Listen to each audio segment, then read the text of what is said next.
continuación tiene el uso de la palabra la senadora Carolina Villano Austria del Grupo Parlamentario del PRI.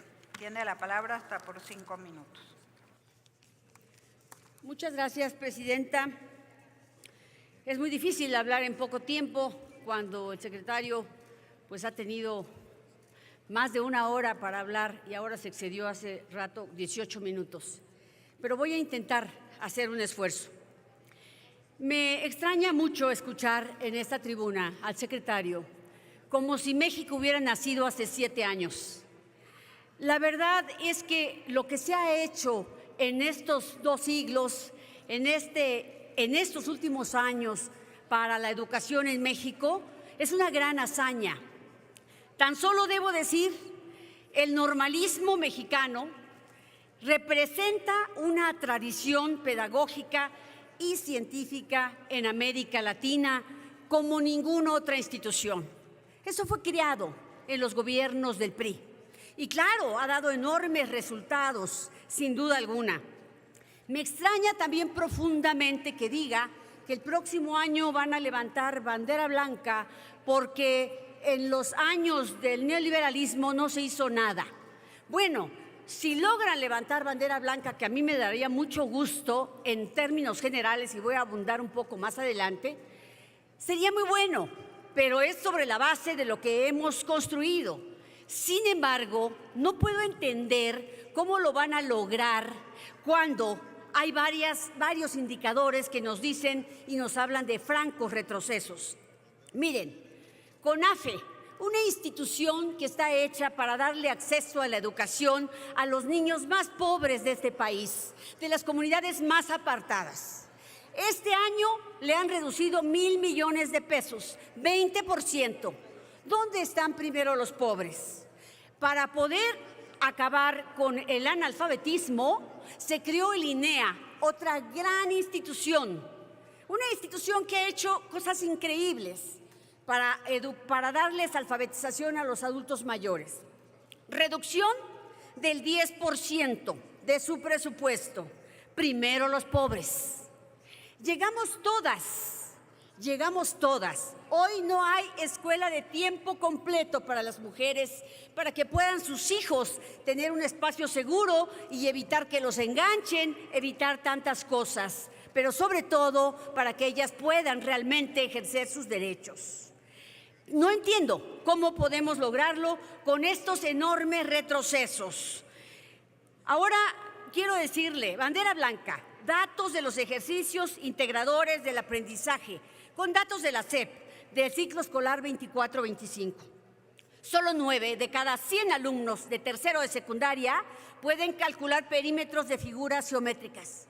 Apenas 17% de los estudiantes muestran capacidad para estructurar un texto de divulgación científica.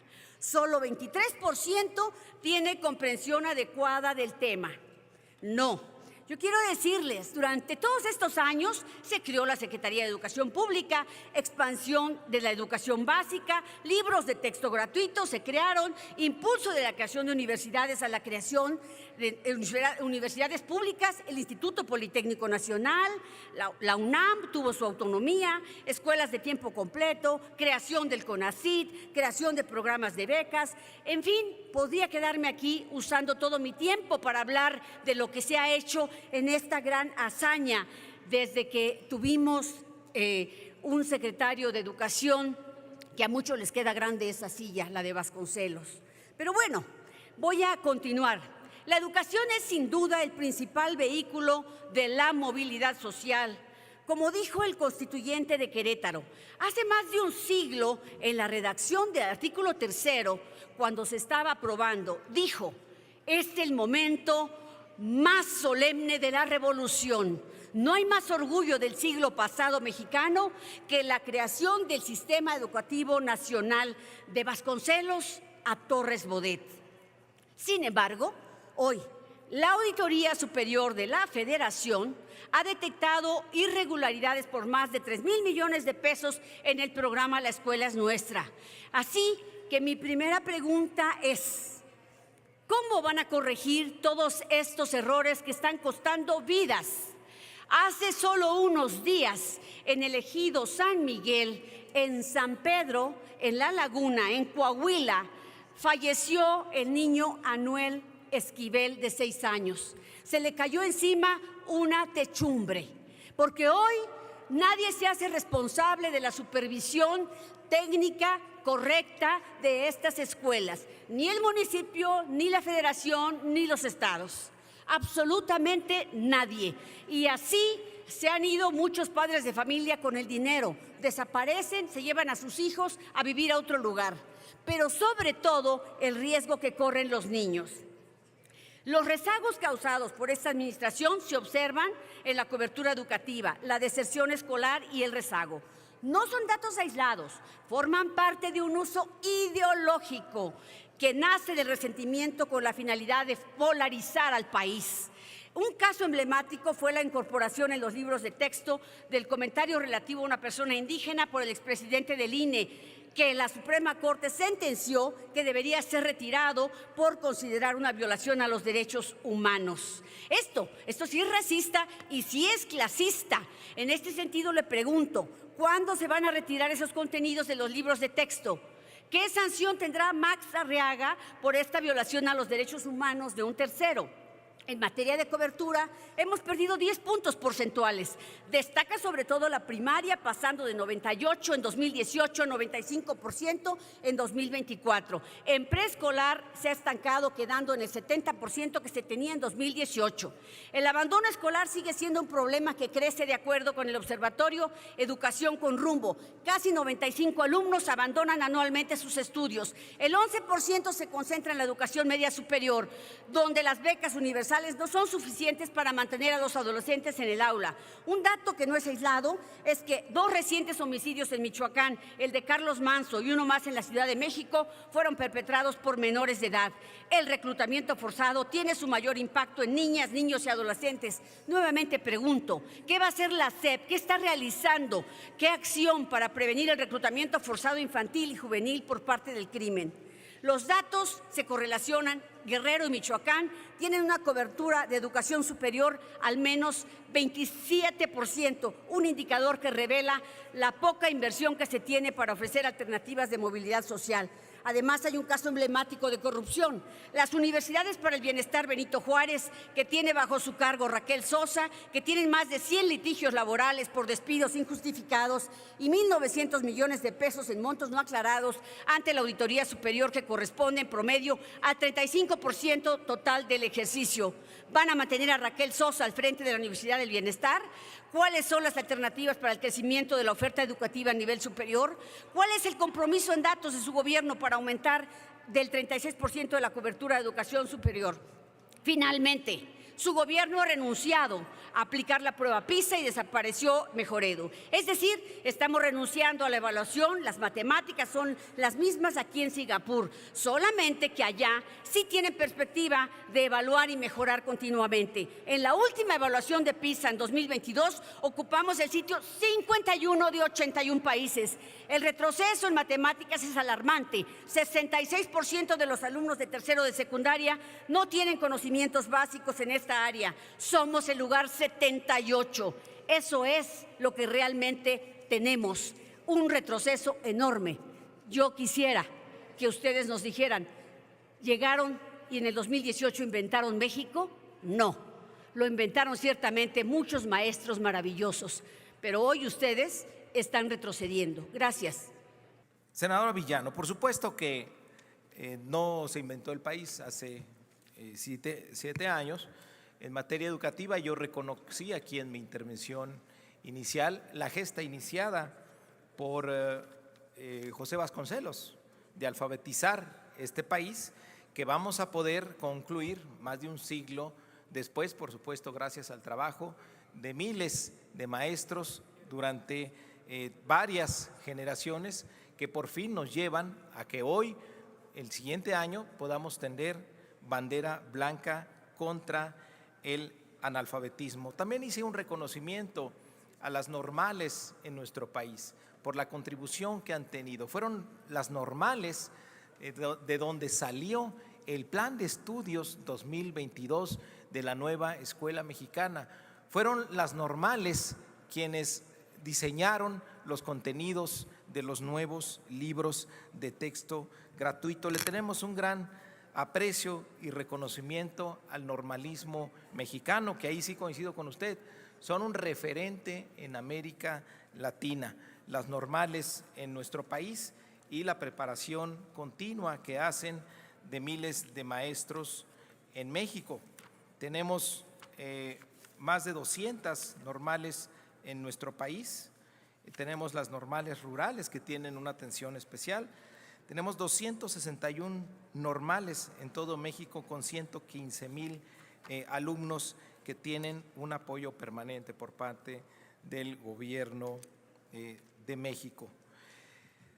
El CONAFE está siendo el gran referente para formar comunidades educativas. Es extraordinario el enfoque que tiene CONAFE, dirigido sabiamente por Gabriel Cámara.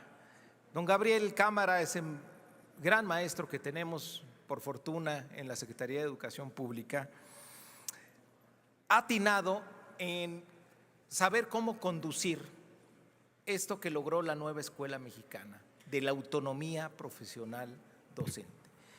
Que desaparezca el maestro dictador frente al grupo que le pedía a los alumnos memorizar cierta información, ciertos conceptos, para dar paso a un maestro que él define cómo enseñar los contenidos educativos, cómo lograr los objetivos a partir de proyectos, con experiencias que vivan los niños en el aula, en las escuelas o con la comunidad. Nada se aprende mejor que lo que se vive, no algo que se menciona y que tratemos de recordar.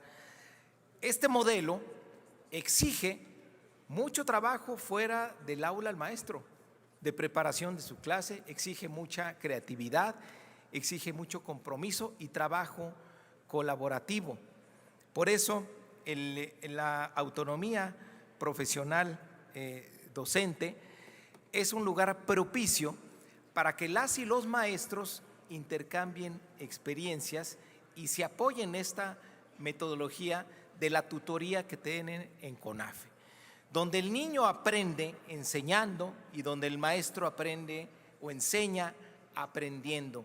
Esta relación de uno a uno que convierte el aprendizaje en una experiencia muy rica y transformadora.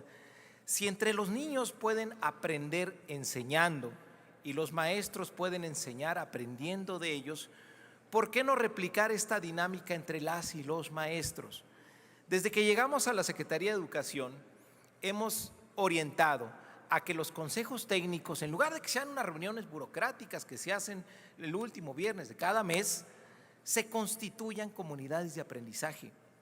Y los maestros y maestras, en el ejercicio de su autonomía profesional docente, se dediquen a intercambiar las mejores experiencias que han tenido frente a grupo y que se vayan enriqueciendo los proyectos y que se vaya enriqueciendo la práctica educativa y que esto después tenga una influencia en la elaboración de los materiales. Todo nuestro respeto para el trabajo que hace la CONAFE. El INEA no ha detenido su trabajo. El INEA es quien va a lograr la meta alfabetizando a más de 200,000 mexicanos para que tengamos la bandera blanca el siguiente año. Las escuelas de tiempo completo, hay una posibilidad que se pone en manos de los padres y madres de familia para recuperar las escuelas de tiempo completo, que es a través de la Escuela es Nuestra. La Escuela es Nuestra permite, entre todas las posibilidades que tiene, que los recursos se utilicen para pagar, como se hacía antes, a los maestros y que se queden un par de horas más. Esto es una opción vigente en la Escuela es Nuestra, que las mamás, los papás pueden optar en el consejo escolar, optar por llevar a su escuela a que tenga más horas. La información que circuló por ahí en un medio de comunicación de los ejercicios integradores de aprendizaje realizados el año pasado por Mejoredo, hay que tener mucha claridad en la interpretación. No es la interpretación que se le ha dado aquí en un par de ocasiones lo que dicen esos resultados. Estos ejercicios te dicen qué niños han completado el ciclo de aprendizaje de determinados objetivos y qué porcentaje está en el proceso de adquisición del mismo. O sea que no es algo que se pueda comparar. Además, una vez que termine este proceso de mejoreo y que podamos tener esa información de manera oficial y no a través de los medios, es que podremos utilizar estos diagnósticos, estos ejercicios, para utilizarlo en favor de las mejoras. Coincido con usted que uno de los momentos más importantes y fue uno de los por los cuales la Constitución del 1917 se convirtió en un referente a nivel internacional en materia social, sin duda es el artículo 3º constitucional. La escuela es nuestra. Me uno con usted a lamentar la muerte del niño Anuel en Coahuila. Desde el primer momento estuvimos en comunicación con sus familiares, con su abuela, con su mamá. Estuvimos atendiendo dentro de esta tragedia lo que podíamos apoyar. ¿Por qué ocurrió este accidente? Porque no hubo el cuidado necesario para resguardar materiales de una obra que se estaba haciendo en esa escuela, determinada por las madres y padres de familia, en una escuela. No se resguardó el material y ocurrió este terrible accidente. No es que haya sido una obra hecha por la escuela, es nuestra, y que se haya venido abajo y haya provocado la muerte de alguien. No, fue el descuido de haber dejado los materiales expuestos y que estos representaban el peligro para un niño. Hay un detenido que es el señor que estaba haciendo esta techumbre y tenemos que revisar cómo lograr que en algunas obras que represente una intervención mayor o que pueda haber algún riesgo, haya el acompañamiento de alguna autoridad que tenga experiencia en la materia, como son los institutos de infraestructura educativa en los estados o el propio INIFED. De hecho, así lo marcan las reglas de operación. Hemos trabajado con el gobierno del estado, con el secretario de Educación, con el gobernador del estado para tener una mesa y hemos hecho ya la revisión de todos los proyectos que han determinado los padres de familia en el estado para poder evaluar cuáles pudieran representar algún riesgo y que haya una autoridad y que pueda supervisar la construcción y que no tengamos ningún riesgo. Lo que sí es que no podemos detener este programa que le pertenece a las comunidades escolares, a los padres y madres de familia, y es a veces la única vía para mejorar las condiciones en las escuelas. Respecto de lo de los libros de texto y Lorenzo Córdoba, bueno, pues es un hecho lamentable que se hayan dirigido así a nuestras comunidades, a nuestros pueblos originarios, que se haya manifestado un desprecio, algo que es parte de nuestra cultura y que nos enriquece como nuestro país.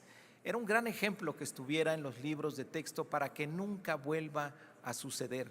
Y no hay mejor manera de que eso no vuelva a suceder que hacer lo que estamos haciendo ahora en la Secretaría de Educación Pública, que los libros de texto se estén traduciendo a nuestras lenguas originarias, como ya lo hicimos en las 20 primeras en este ciclo escolar, y llevarle a nuestros niños, a nuestras niñas, los libros de textos en sus lenguas, con el mensaje de que estamos orgullosos del mosaico cultural que es nuestro país. Bien, amigos, amigas, ¿qué les pareció el video? El secretario de Educación, Mario Delgado, dijo que con el programa La Escuela es Nuestra se busca atender los 186,000 inmuebles que existen, pero que serán de prioridad los que se ubican en comunidades indígenas, 4,784 inmuebles, y educación inicial, 2,109, con la intención de revertir las desigualdades de infraestructura escolar. Además, mencionó que hasta ahora no hay ninguna observación de desvío de recursos en dicho programa, como tampoco lo hay en las universidades Benito Juárez. Por el contrario, ha cambiado la vida de los jóvenes y de la comunidad, y rechazó que la nueva escuela mexicana sea un adoctrinamiento autoritario, pues trata a las y los maestros como profesionales, por lo que tampoco es ideológica. Y en cuanto a la enseñanza de matemáticas y lectoescritura, Delgado indicó que este año escolar comenzaron a impartir materiales que permiten a los estudiantes de primaria tener habilidades en números y escritura, además de que se están construyendo redes de confianza en psicoemocionales para acabar con el acoso escolar y violencia, a fin de que se sientan reconfortados y felices, desde primaria hasta la educación media superior. Estar al pendiente del próximo video, denle like, compartan el video y suscríbanse. Hasta la próxima, Dios los bendiga.